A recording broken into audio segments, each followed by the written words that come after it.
ঈমান শব্দটি আরবি, এর শাব্দিক অর্থ আমরা সবাই জানি বিশ্বাস। শুধুই কি বিশ্বাস? জি না, এর আরো অনেক অর্থ রয়েছে। আন্তরিক বিশ্বাস, মেনে নেওয়া, স্বীকার করা, আনুগত্য করা, প্রশান্তি ইত্যাদি। ইসলামিক পরিভাষায় আল্লাহ রাসূল সাল্লাল্লাহু আলাইহি ওয়াসাল্লাম আল্লাহ তাআলার পক্ষ থেকে যা এনেছেন তা অন্তরে বিশ্বাস করা, মুখে বলা এবং তা আনুগত্য, তা কর্মে প্রতিফলন ঘটানোই হচ্ছে ঈমান। তো এই ঈমান কতটা গুরুত্বপূর্ণ? একজন মুসলিমকে ঈমান আনতে হবে। ঈমান শুধু মুখে লা ইলাহা ইল্লাল্লাহ, যে আল্লাহ ছাড়া কোনো মাবুদ নেই, এটাই শুধু নয়। ঈমান শুধু মুখে লা ইলাহা ইল্লাল্লাহ বলা মানেই নয়। ঈমান অর্থ হচ্ছে মুখে বলতে হবে, অন্তরে স্বীকার করতে হবে এবং কাজকর্মে প্রতিফলন ঘটাতে হবে। এটার নামই ঈমান। হাদিসে এসেছে, আবু হুরায়রা রাদিয়াল্লাহু আনহু থেকে বর্ণিত, তিনি বলেন, রাসূল সাল্লাল্লাহু আলাইহি ওয়াসাল্লাম বলেছেন, মান তারাকা সালাতা মুতাআম্মিদান ফাকাদ কাফার। যে ব্যক্তি সালাত আদায় করে না সে কাফের। তো একজন ব্যক্তি সালাত আদায় করে না কিন্তু সে বলে যে আল্লাহ আছে, রাসূল সাল্লাল্লাহু আলাইহি ওয়াসাল্লাম ছিলেন, সে নবী ফেরেশতা সবাইকে বিশ্বাস করে কিন্তু নামাজ পড়ে না, এই কারণে সে কাফের। কিন্তু সে কেন কাফের হলো? সে তো মনে বিশ্বাস করে। শুধু বিশ্বাস করলেই হবে না, নিজের কর্মে ফলন করাতে হবে। তো ঈমান, এই ঈমানটা আমাদের খুব দুর্বল।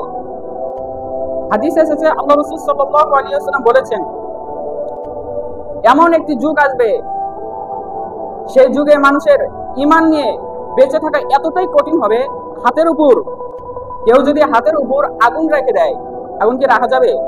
রাখা তো যাবে না। কেউ যদি হাতের উপর আগুন রাখে, সেটা যতটা কঠিন হবে, একজন ব্যক্তির ঈমান রাখাটা ততটা কঠিন হবে। কিভাবে? এই আলোচনাও যদি আপনি মনোযোগ দিয়ে শোনেন তাহলে বুঝতে পারবেন। তাছাড়াও আমরা আমাদের ঈমান দেখতে পারবো যে আমার ঈমানটা উচ্চ লেভেলের নাকি মধ্যম লেভেলের নাকি নিম্ন লেভেলের নাকি ঈমানই নেই, এরও একটি হাদিস রয়েছে। তো ঈমানের শুরুতে একটি হাদিস বলা অবশ্যই দরকার। এটা হাদিসে জিবরাইল নামে পরিচিত। উমর ইবনে খাত্তাব রাদিয়াল্লাহু আনহু থেকে বর্ণিত, তিনি বলেন, রাসূল সাল্লাল্লাহু আলাইহি ওয়াসাল্লাম এর দরবারে আমরা সবাই বসেছিলাম। হযরত উমর রাদিয়াল্লাহু আনহু বলেন, আমরা সব সাহাবী রাসূল সাল্লাল্লাহু আলাইহি ওয়াসাল্লাম এর দরবারে বসেছিলাম। এমন সময় এক আগন্তুক, যাকে আমরা চিনি না, সে আসলো। এসে রাসূল সাল্লাল্লাহু আলাইহি ওয়াসাল্লাম এর হাঁটুর সাথে নিজের হাঁটু লেগে দিল এবং রাসূল সাল্লাল্লাহু আলাইহি ওয়াসাল্লাম এর উরুর উপর নিজের দুহাত রাখলো। সেই ব্যক্তির পরনে ছিল সাদা, ধবধবে সাদা কাপড় এবং মাথার চুলগুলো ছিল প্রচন্ড রকমের কালো। তো এই ব্যক্তিকে দেখে বোঝাই যাচ্ছে যে ও অনেক দূর থেকে এসেছে। কিন্তু অনেক দূর থেকে আসলে সেই ব্যক্তির মধ্যে যে লক্ষণ দেখা যেত, যে উস্কোসুল প্রচুর বা এরকম বোঝা যেত যে মুসাফির, সফরকারী, কিন্তু তার কোনো লক্ষণই বোঝা যাচ্ছে না। অথচ তাদেরকে আমাদের মধ্যে কেউ চেনেও না, আশেপাশে সে নয়। তো সে এসে আল্লাহ রাসূল সাল্লাল্লাহু আলাইহি ওয়াসাল্লামকে প্রশ্ন করলো, ইয়া রাসূলুল্লাহ, হে আল্লাহর রাসূল, ইসলাম কি? তখন রাসূল সাল্লাল্লাহু আলাইহি ওয়াসাল্লাম বললেন, ইসলাম হচ্ছে এটা, তুমি মুখে সাক্ষ্য দেবে আল্লাহ এক, তিনি ছাড়া কোনো মাবুদ নেই এবং মুহাম্মদ সাল্লাল্লাহু আলাইহি ওয়াসাল্লাম আল্লাহর রাসূল। এরপর তুমি সালাত প্রতিষ্ঠা করবে, যাকাত দেবে, রমজানের রোজা রাখবে, আর যদি তোমার সামর্থ্য থাকে তাহলে তুমি হজ পালন করবে। তখন ওই ব্যক্তিটি বলল, হ্যাঁ, আপনি সত্য কথা বলেছেন। তখন উমর রাদিয়াল্লাহু আনহু বলেছেন যে এই কথাটি শুনে আমি চমকে উঠলাম যে ওই ব্যক্তি অজ্ঞ, মানে মূর্খ ব্যক্তি, মানে একজন ব্যক্তি যে কোনো কিছু জানে না, সে জানার জন্য যেরকম ভাবে প্রশ্ন করে, যে এমন ভাবে প্রশ্ন করছে যে সে কিছুই জানে না, অথচ রাসূল সাল্লাল্লাহু আলাইহি ওয়াসাল্লাম উত্তর দেওয়ার সাথে সাথে সে বলছে, হ্যাঁ, আপনি সত্য কথা বলেছেন। অর্থাৎ সে মনে হয় আগে থেকেই জানে, রাসূল সাল্লাল্লাহু আলাইহি ওয়াসাল্লামকে সে প্রশ্ন করছে যে রাসূল সাল্লাল্লাহু আলাইহি ওয়াসাল্লাম পারেন কিনা। তো এরপর ওই ব্যক্তিটি বলল, হে আল্লাহর রাসূল, ঈমান কি? তখন রাসূল সাল্লাল্লাহু আলাইহি ওয়াসাল্লাম বলেন, ঈমান হচ্ছে তুমি আল্লাহ, তার রাসূল, নবী, ফেরেশতা, কিতাব, আরো যাবতীয় যেসব ইসলামে আছে সেগুলো মনে প্রাণে মেনে নেওয়াকে ঈমান বলা হয়। তখন ওই ব্যক্তিটি বলল, হ্যাঁ আপনি সত্য কথা বলেছেন। তো এরপর রাসূল সাল্লাল্লাহু আলাইহি সাল্লামকে প্রশ্ন করা হলো, হে আল্লাহর রাসূল, ইহসান কি? তখন রাসূল সাল্লাল্লাহু আলাইহি সাল্লাম জবাব দিলেন, ইহসান হচ্ছে ওইটা, তুমি সালাত আদায় করছো কিন্তু তুমি অন্তরে বিশ্বাস রাখো যে আমি আল্লাহকে দেখছি। যদি তোমার এটা বিশ্বাস না হয়, এটা তুমি বিশ্বাস করাতে পারছো না, তাহলে তুমি এটা যেন বিশ্বাস করো যে আল্লাহ তোমাকে দেখছে। এটাই হচ্ছে ইহসান।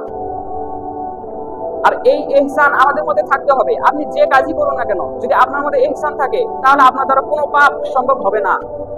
আপনি যদি পাপ করার আগে ভাবেন যে আল্লাহ তাআলা আমাকে দেখছে, তাহলে কি আপনি পাপ করতে পারবেন?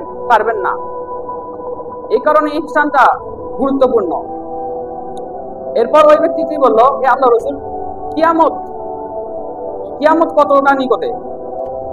তখন রাসূল সাল্লাল্লাহু আলাইহি ওয়াসাল্লাম বললেন যে কিয়ামত কতটা নিকটে এটা বলা সম্ভব নয়, কারণ এটা আল্লাহ তাআলার কাছে জ্ঞানটা রয়েছে। তো ওই লোকটি বলল, তাহলে আপনি কিয়ামতের কিছু নিদর্শন দেন। তখন রাসূল সাল্লাল্লাহু আলাইহি ওয়াসাল্লাম বললেন, কিয়ামত তখন হবে যখন তোমাদের মধ্যে যারা খালি পায়ে হাঁটতো, অর্থাৎ গরিব ছিল, নিঃস্ব ছিল, সেই ব্যক্তি সমাজে বড় বড় অট্টালিকা, বাড়ি, ঘর বাড়ি করবে। যখন তোমরা দেখবে গরিবরা ধনী হয়ে যাচ্ছে, তখন বুঝে নেবে যে কিয়ামত অতি নিকটে। তো এখানে এই প্রশ্নগুলো করে ওই ব্যক্তিটি চলে গেল। তখন ওই ব্যক্তিটি যাওয়ার পর রাসূল সাল্লাল্লাহু আলাইহি ওয়াসাল্লাম উমরকে বললেন, হে উমর, তুমি কি জানো এই ব্যক্তিটিকে? তখন উমর রাদিয়াল্লাহু আনহু বললেন, জি না আল্লাহ রাসূল, আমি জানি না এই ব্যক্তিটিকে। তখন রাসূল সাল্লাল্লাহু আলাইহি ওয়াসাল্লাম বললেন, এই ব্যক্তিটি হচ্ছে স্বয়ং জিবরাইল আলাইহিস সালাম। সে তোমাদেরকে ইসলাম সম্পর্কে বিভিন্ন বিষয়ে জানাতে এখানে এসেছিল, এসে আমাকে প্রশ্ন করেছিল যাতে তোমরা জানতে পারো। তো ইমান আরেক হাদিসে এসেছে, আব্দুল্লাহ ইবনে উমর রাদিয়াল্লাহু আনহু থেকে বর্ণিত, তিনি বলেন, রাসূল সাল্লাল্লাহু আলাইহি ওয়াসাল্লাম বলেছেন, বুনিয়াল ইসলামু খামসিন আলা শাহাদাতি আল্লা ইলাহা ইল্লাল্লাহ ওয়া আন্না মুহাম্মাদান আবদুহু ওয়া রাসূলুহু ওয়া আকিমিস সালাহ। যে ইসলাম 5টি জিনিসের উপর দাঁড়িয়ে রয়েছে। একজন ব্যক্তি মুসলিম হলে তাকে 5টি জিনিস মানতেই হবে। একটি ঘরের যেমন খুঁটি থাকে, খুঁটি ছাড়া ওই ঘর কি নির্মাণ করা যাবে? যাবে না, খুঁটি থাকতে হবে। তেমনি ইসলামের 5টি খুঁটি রয়েছে। যদি এই 5টি খুঁটি কারোর মধ্যে না থাকে, তার মধ্যে বিন্দু পরিমাণ ঈমান নেই। প্রথমেই বললেন, লা ইলাহা ইল্লাল্লাহ ওয়া আন্না মুহাম্মাদান আবদুহু ওয়া রাসূলুহু, অর্থাৎ যে এক আল্লাহ, তিনি ছাড়া কোনো মাবুদ নেই এবং মুহাম্মদ সাল্লাল্লাহু আলাইহি ওয়াসাল্লাম আল্লাহর রাসূল। এটা মনে প্রাণে বিশ্বাস করা এবং মেনে নেওয়া। 2, আকিমিস সালাহ, সালাত প্রতিষ্ঠা করা। ওয়া আকিমিস যাকাত, এবং যাকাত দেওয়া। যাকাত যদি আপনার উপর খরচ হয়, তাহলে আপনাকে যাকাত দিতে হবে, এবং হজ থাকলে তা পালন করতে হবে, এবং রমজান মাসে সিয়াম আদায় করতে হবে। তো যেটি বলতে চাচ্ছিলাম আপনাদের, সেটি হচ্ছে আপনি যে আপনার ইমানের লেভেলটা কিভাবে বুঝবেন। জ্বর মাপার জন্য থার্মোমিটার ব্যবহার করা হয়, তেমনি ইমান মাপার জন্য একটি হাদিস রয়েছে।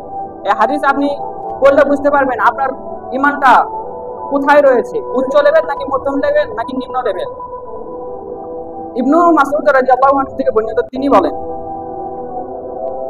মুসলিম শরীফের 50 নম্বর হাদিস, রাসূল সাল্লাল্লাহু আলাইহি ওয়াসাল্লাম বলেছেন যে একজন ব্যক্তি সামনে যদি কোনো পাপ কাজ করা হয়, কোনো অশ্লীল খারাপ কাজ করা হয়, তাহলে সে তার ক্ষমতা দিয়ে, তার শক্তি দিয়ে, হাত দিয়ে সে বাধা দেবে। যদি তার এই ক্ষমতাটা না থাকে, তাহলে সে মুখ দিয়ে বলবে, এবং মুখ দিয়ে যদি সে না পারে, অন্তর থেকে ঘৃণা করবে। এখানে 3টি বিষয়। এরপর রাসূল সাল্লাল্লাহু আলাইহি ওয়াসাল্লাম বললেন যে এটাই হচ্ছে দুর্বল ইমানের পরিচয়, অর্থাৎ লাস্টেরটা। তো এখানে 3টি জিনিস বলা হয়েছে, যে তার যদি ক্ষমতা থাকে, শক্তি থাকে, তাহলে সে হাত দিয়ে শক্তি প্রয়োগ করে, ক্ষমতা দিয়ে সে বাধা দিবে। এই বাধাগুলো কে দিবে? যাদের শক্তি আপনার যদি এই শক্তিটা না থাকে, তাহলে আপনি মুখ দিয়ে বলবেন। যদি মুখ দিয়েও না পারেন, ধরেন এক এমপি খারাপ কাজ করেছে, আপনি তাকে সরাসরি বলতে পারছেন না, যদি বলেন তাহলে সে আপনাকে মেরে গুম করবে। তো এটা পাচ্ছেন না, তখন অন্তরে তাকে ঘৃণা করতে হবে। যদি আপনি অন্তরে ঘৃণাটা না করেন, তাহলে বুঝবেন আপনার ঈমান নেই। অর্থাৎ উচ্চ লেভেলের ঈমান হচ্ছে শক্তি দ্বারা, নিজের সাহস দ্বারা বাধা দেওয়া। এরপর মধ্যম লেভেলের ঈমান হচ্ছে আপনাকে মুখ দিয়ে তাকে বলতে হবে এটা করা যাবে না, এটা খারাপ কাজ। এবং নিম্ন লেভেল দুর্বল ঈমান হচ্ছে সেটি আপনি অন্তর থেকে তাকে ঘৃণা করবেন। আর যদি আপনার অন্তরে ঘৃণাটা না আসে তাহলে বুঝেন আপনার ঈমান নেই। মুসলিম শরীফের 50 নম্বর হাদিস দেখেন। তো এখান থেকে বোঝা যাচ্ছে আমাদের যতটুকু সামর্থ্য তা দ্বারা আমরা বাধা প্রকাশ করব, কিন্তু আমরা তা করি না। বর্তমান সোশ্যাল মিডিয়ায় ভাইরাল একটি জিনিস আমরা অনেকেই দেখেছি, সেটি হচ্ছে অপূর্ব পাল নামে এক ছেলে কোরআনকে অবমাননা করেছে, কোরআনের উপর লাঠি দিয়েছে, কোরআন ফুটবল বানিয়ে খেলিয়েছে, কিন্তু আমরা কি করেছি? কোনো কিছুই করিনি। অথচ এই ঘটনা আমাদের সবার মনে আছে এখনো, যে ফ্রান্সের প্রেসিডেন্ট সে যখন মোহাম্মদ সাল্লাল্লাহু আলাইহি ওয়াসাল্লামকে ব্যঙ্গ করলো, তখন আমরা কত কি পোস্ট দিয়েছিলাম যে তাকে খুন করা হবে, তাকে মারধর করা হবে, কত কি করেছিলাম। কিন্তু নিজের দেশে কোরআনকে অবমাননা করা হচ্ছে, কিন্তু আপনি তার কোনো বিচার করলেন না। তার কি ফল পেয়েছেন? সে যে কোরআনকে অবমাননা করলো, তার কি শাস্তি দেওয়া হলো? কিছু শাস্তি দেওয়া হয়েছে? হয় নাই। যারা রাষ্ট্রীয়ভাবে দায়িত্ব রয়েছে তাদেরকে এর জবাবদিহিতা করতে হবে। হাদিসে এসেছে আবু হুরায়রা রাদিয়াল্লাহু আনহু থেকে বর্ণিত, তিনি বলেন রাসূল সাল্লাল্লাহু আলাইহি ওয়াসাল্লাম বলেছেন, কিয়ামতের সময় যখন সূর্যটা মাথার উপরে আসবে, মানুষের মগজ টকবক করতে থাকবে, ঘামগুলো ঝরে পড়তে থাকবে, তখন 7 শ্রেণীর ব্যক্তি আরশের নিচে ছায়া পাবে। তার প্রথমে কি বলছেন? সর্বপ্রথম যেটি বলছেন সেটি হচ্ছে তোমাদের মধ্যে যারা ন্যায়পরায়ণ শাসক, যারা সত্য সাথে বিচার করে। কিন্তু আপনার এখানে কোরআনকে অবমাননা করা হচ্ছে, কিন্তু সরকার থেকে কোনো শাস্তি দেওয়া হচ্ছে না। কোনো শাস্তি কি দেওয়া হয়েছে? দেওয়া হয়নি। তো তারা কিভাবে আরশের নিচে ছায়া পাবে? এর বিচার করতে হবে। আপনি কোরআনকে অবমাননা করা হচ্ছে, আপনি কোনো কিছুই বলছেন না, আপনি ফেসবুকে কোনো পোস্টে দিচ্ছেন না, কোনো কিছু বলছেন না, তাহলে আপনার ঈমানটা আপনি ভাবেন। আপনি কি তাকে মুখে প্রাণে ঘৃণা করছেন? ঘৃণাও হয়তো অনেকেই করেন নাই। কোরআনের উপর লাথি মারা হচ্ছে, কিন্তু তার বিচার হয়নি। তার পরে আরেকটি ঘটনা, ওই অপূর্ব পাল নামের ছেলের বোন, সে বলছে যে এটা হচ্ছে আমার পা আর এটা হচ্ছে কোরআন মাজিদ, আমি এখন কোরআন মাজিদের লাথি দিব। এরপর সে সোশ্যাল মিডিয়ায় ভাইরাল করে দিল, কিন্তু আমরা কি করলাম? কিছুই করলাম না। পৃথিবীর ইতিহাসে যতগুলো খারাপ দেশ রয়েছে তার মধ্যে বাংলাদেশের নামও উঠেছে। কেন? কারণ বাংলাদেশে কোরআন মাজিদকে লাঠি দেওয়া হচ্ছে, কিন্তু কোনো বিচার করা হচ্ছে না। এটা কি মুসলিম কান্ট্রি? যদি মুসলিম কান্ট্রি হতো তাহলে সাথে সাথে বিচার হতো, ফাঁসি হতো। আপনাকে একটি উদাহরণ দেই, ওই অপূর্ব পাল সে যদি পাগলই হয় তাহলে তাকে পাবনায় রেখে আসতে হবে, কিন্তু পাবনায় সে নেই, সে বিশ্ববিদ্যালয়ে পড়ছে। কিভাবে? পাগল হলে তো তাকে পাগলা করতে থাকা উচিত, বিশ্ববিদ্যালয়ে নয়। আর কোনো যদি মুসলিম সে যদি পাগলও হতো, যে হোক, সে যদি তাদের যে কিতাব বা কোনো কিছু যদি পা রাখতো, তাহলে কি হতো? সমস্ত, শুধু ওই পাগলকে নয়, সমস্ত মুসলিম যত জাতি রয়েছে সবার উপর কি জঙ্গি নামের ট্যাগ লাগিয়ে দেওয়া হতো, তাদেরকে বিভিন্ন গালিগালাজ করা হতো, সোশ্যাল মিডিয়ায় তাদেরকে বিভিন্ন নিয়ে ঝড় উঠতো। কিন্তু যখন কোরআনকে অবমাননা করা হচ্ছে, কোরআনের উপর পাড়া হচ্ছে, তার বিচার হয় না। অথচ কিছু মুসলিম নামের নাস্তিক তারা এর পক্ষে সমর্থন করছে। তারা বলছে যে সরকার তো তাকে ধরে নিয়ে গেছে, সে জেলে আছে। তো এটা যদি কোনো মুসলিম অন্য ধর্মের প্রতি করতো তাহলে কি হতো? ফাঁসি হতো না সরকারি ভাবে? আর মুসলিমদের উপর কত গালিগালাজ করা হতো। অথচ সেই আমরাই তাদেরকে তাদের অধিকার দেওয়ার জন্য কি করেছেন? মূর্তি পাহারা দিয়েছেন। তাদেরকেই এই যে পূজা হলো, পূজার জন্য কি করেছে? সরকারিভাবে তাদেরকে লোক দেওয়া হয়েছে যাতে সুষ্ঠুভাবে পূজাটা সম্পূর্ণ হয়, কিন্তু কোরআনের উপর তারাই পা রাখছে। এটাই ফলাফল। তো এই কোরআনের উপর যে পা রাখলো, আপনি আপনার অন্তর থেকে ঘৃণা করতে হবে, আপনাকে মুখে বলতে হবে। যদি এটা না পারেন তাহলে আপনার ঈমান নেই। অতএব যারা কোরআনের উপর বিভিন্ন অপমান করবে তাদেরকে মনে প্রাণে ঘৃণা করতে হবে। রাসূল সাল্লাল্লাহু আলাইহি ওয়াসাল্লাম বলেছেন, ওই জাতির উপর গজব নাজিল হবে যখন তাদের মধ্যে প্রকাশ্যে পাপ সংগঠিত হবে। বাংলাদেশে এই যে পাপটা হলো কিন্তু কোনো বিচার হলো না, এজন্য বাংলাদেশের উপর গজব নাজিল হতে পারে মানে হবেই।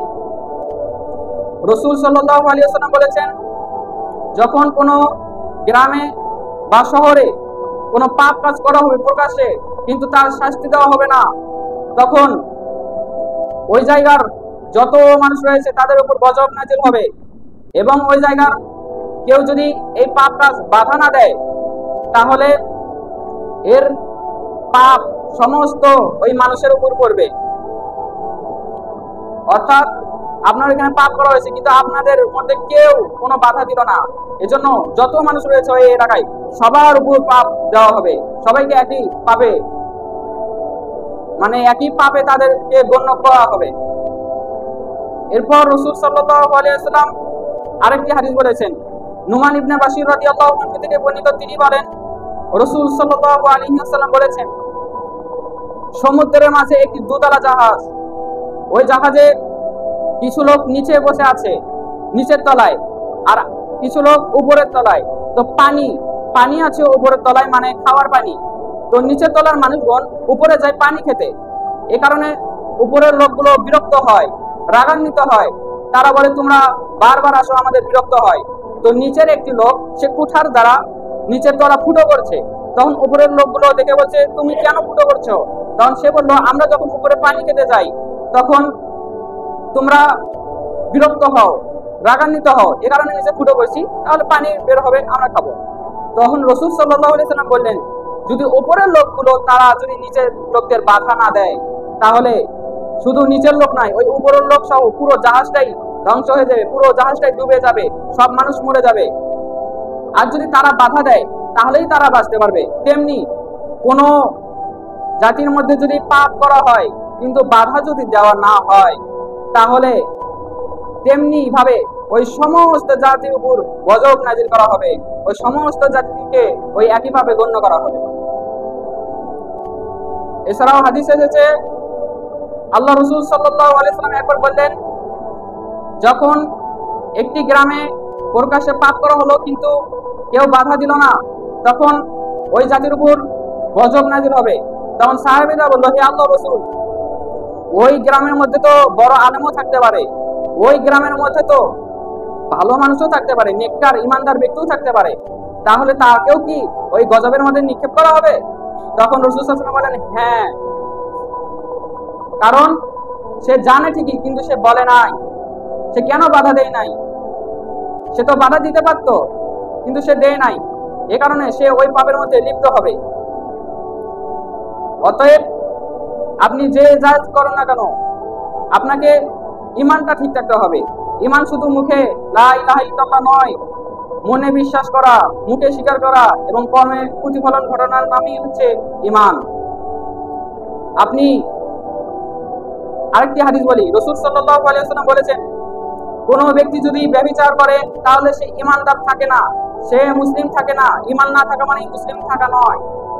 একজন ব্যক্তি যখন মদ পান করে, নেশাদার দ্রব্য পান করে, তখন সে মুসলিম থাকে না। তো একজন ব্যক্তি যখন নেশাদার দ্রব্য পান করলো তখন তার ঈমান নেই, তখন সে মুসলিম নয়। তো সে যদি নামাজও পড়ে তাহলে কি সে মুসলিম দাবি করতে পারবে? তাকে ছাড়তে হবে। তো মুসলিম দাবি করার জন্য সর্বপ্রথম ঈমান আনতে হবে। একজন ব্যক্তি হিন্দু থেকে মুসলিম হবে, সে তখন লা ইলাহা ইল্লাল্লাহ যত আছে দোয়া সব পাঠ করলো কিন্তু নামাজ আদায় করলো না, তাহলে সে মুসলিম থাকে না, তাহলে সে কাফের হয়ে যায়। তো এজন্য ঈমানটা খাঁটি করতে হবে।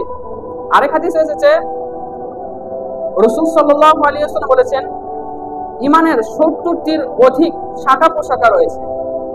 একটি গাছ যদি জীবিত থাকে তাহলে তার শাখা প্রশাখা জীবিত থাকবে, তার ডালপালা পাতা এগুলো জীবিত থাকবে। তেমনি একজন ব্যক্তি কিভাবে মুসলিম ঈমানদার, তার শাখা প্রশাখা গুলো জেগে থাকতে হবে। তেমনি এই ঈমানের শাখার প্রশাখার মধ্যে সর্বোত্তম যেটি হচ্ছে সেটি হচ্ছে লা ইলাহা ইল্লাল্লাহ ওয়া আন্না মুহাম্মাদান আবদুহু ওয়া রাসূলুহু, অর্থাৎ আল্লাহ ছাড়া কোনো উপাস্য নেই এবং মুহাম্মদ সাল্লাল্লাহু আলাইহি ওয়াসাল্লাম আল্লাহর রাসূল, এটা বলা, মেনে নেওয়া। এবং সর্বশেষ যেটি, সেটি হচ্ছে রাস্তা থেকে কষ্টদায়ক বস্তু সরিয়ে ফেলা। রাস্তা থেকে কষ্টদায়ক বস্তু বলতে, রাস্তায় একটি ইট পড়ে আছে, এই ইট যে পড়ে আছে আপনি দেখে তা সরিয়ে ফেলেন, এটি একটা ইবাদত, এটি একটি ইবাদত। রাস্তায় কাটা পড়ে আছে, আপনি তা সরিয়ে ফেললেন, মানুষের কষ্ট হবে, এটাও একটি ইবাদত। কিন্তু আমরা রাস্তা থেকে এগুলো সরিয়ে না, বরং কিভাবে মানুষের চলার পথে আরো কষ্ট দেওয়া যাবে, কিভাবে মানুষের রাস্তা বন্ধ করা যাবে, এটা শুধু আমরা চিন্তা করি। বর্তমানে আপনি আইল, জমির আইলগুলো দেখলেই বুঝতে পারবেন, এমন চেকন করছে তা দিয়ে যাওয়া যায় না। তো এগুলো যারা করছে তাদের শাস্তি কেমন হবে? তাদের কি ঈমান আছে? অথচ ফজরের নামাজ পড়ছে মসজিদের সাথে সালাত পড়ে গিয়েই কাঁধে কোদাল নিয়ে গিয়ে জমির আল কাটতে গেছে। অথচ রাসূল সাল্লাল্লাহু আলাইহি ওয়াসাল্লাম বলেন, ঈমানের সর্বনিম্ন শাখাই হচ্ছে যে রাস্তা প্রসারিত থাকতে হবে, রাস্তা থেকে কষ্টদায়ক বস্তু সরাতে হবে। অথচ রাস্তা থেকে কষ্টদায়ক বস্তু সরানো তো দূরের কথা, বরং মানুষের রাস্তা কিভাবে বন্ধ করা যাবে এই চেষ্টায় আমরা থাকি, জমির আল কাটি। আপনাকে একটি হাদিস বলি, আপনি যত ওয়াক্ত সালাত করেন না কেন, যদি হজ করে আসেন, যতই যাকাত দেন না কেন, যতই দানশীল হন না কেন, যদি আপনি মানুষের জমির আল কাটেন এবং তার জমির যদি কিছু অংশ আপনার এখানে আসে, তাহলে একটি যদি ধান হয়, ওইখানে অনেক তো হয়, সেটা না হয় বাদ দিলাম, যদি একটি ধান গাছ থেকে একটি মাত্র ধান হয় আর সেটি যদি আপনি ভক্ষণ করেন, তাহলে আপনার কোনো ইবাদত কবুল হবে না, কারণ ওটা হারাম। হাদিসের শেষে রাসূল সাল্লাল্লাহু আলাইহি ওয়াসাল্লাম বলেছেন, রাসূল সাল্লাল্লাহু আলাইহি ওয়াসাল্লাম এক হাদিসে বলেছেন, তিন ব্যক্তির দোয়া কবুল হয়। এক, পিতা যখন তার সন্তানের জন্য দোয়া করে তখন তা আল্লাহ তাআলা দোয়া কবুল করেন। দুই, যে ব্যক্তি রোজা রেখে দোয়া করে তার দোয়া আল্লাহ রাব্বুল আলামিন কবুল করেন। এবং তিন, মুসাফিরের দোয়া, অর্থাৎ একজন ব্যক্তি সফর করছে, দূর দূরান্তে গেছে, ভ্রমণকারী, সে যদি আল্লাহর কাছে দুহাত তুলে কোনো কিছু দোয়া করে, তাহলে আল্লাহ রাব্বুল আলামিন তা সাথে সাথে কবুল করে নেন। কিন্তু এই হাদিসে রাসূল সাল্লাল্লাহু আলাইহি ওয়াসাল্লাম অন্য কথাটা বললেন। কি বললেন? রাসূল সাল্লাল্লাহু আলাইহি ওয়াসাল্লাম বললেন যে একজন ব্যক্তি অনেক দূর দূরান্ত থেকে এসেছে, সে এখন তার চুলগুলো উস্কো শুষ্ক হয়ে গেছে এবং তার পরনের জামা ময়লাও হয়েছে, ধুলোবালি উঠে গেছে। তখন সে দুহাত তুলে আকাশের দিকে বলল, হে রব, হে আমার প্রতিপালক, আপনি আমার দোয়া কবুল করুন। তখন রাসূল সাল্লাল্লাহু আলাইহি ওয়াসাল্লাম বলেন, তার দোয়া কিভাবে কবুল হয়? তার খাদ্য হারাম, তার পানীয় হারাম, তার পোশাক একদম হারাম দিয়ে তৈরি, তার দোয়া কখনো কবুল হবে না। অথচ রাসূল সাল্লাল্লাহু আলাইহি ওয়াসাল্লাম বলেছেন মুসাফিরের দোয়া কবুল হয়। এ কারণে হারাম ভক্ষণ করা যাবে না। আপনি অন্যের যেটা মেরে খাচ্ছেন, এটা আপনাকে আখিরাতে দিতেই হবে। আখিরাতে যখন আপনার সওয়াব থাকবে, তখন আপনার সওয়াবগুলো কেটে তাকে দেওয়া হবে। আর যদি সওয়াব না হয়, তার যেগুলো পাপ, এই পাপগুলো আপনার ঘাড়ে চাপিয়ে দেওয়া হবে। এ কারণে একজন ব্যক্তিকে খাস সঠিক মুসলিম হতে হলে প্রথমে ঈমান আনতে হবে এবং দ্বিতীয় নাম্বার হারাম যেগুলো জিনিস, এগুলো থেকে বিরত থাকতে হবে, সেটা খাদ্য হোক আর যাবতীয় যতই হোক। অতএব ঈমান আনার সাথে সাথে আপনাকে এগুলো মেনে চলতে হবে। আল্লাহ রাব্বুল আলামিন আমাদের সবাইকে এই আমলগুলো করার তৌফিক দান করুন। সবাই বলে আমিন।